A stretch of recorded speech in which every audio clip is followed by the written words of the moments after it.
Yeah, what you can see here is a Beko washing machine, WME7267W, that model, and I'm getting an F3 message up, which is a warning about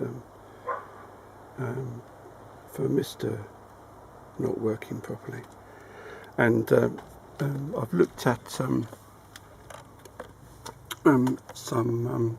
videos, and they say that it can be a break in the wiring. So that's the you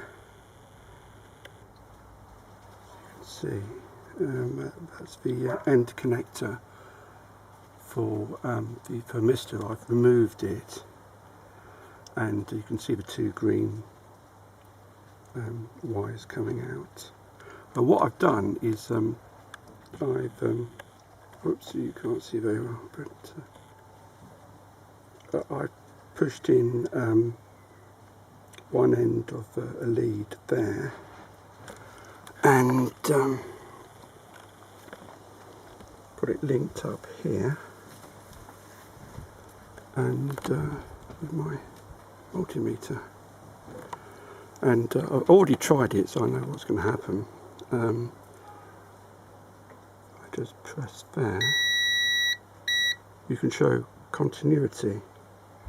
Now, if I undo all these connections and swap it over to the other green lead, I can move that over to where that other green lead is and check the other lead as well, because that's the other end of the two greens.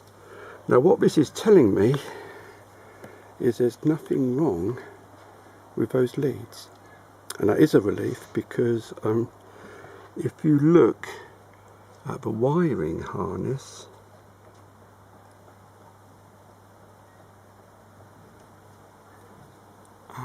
not easy to check all of that. So I think this is a confirmation, so there might be another reason, and I'll investigate that further.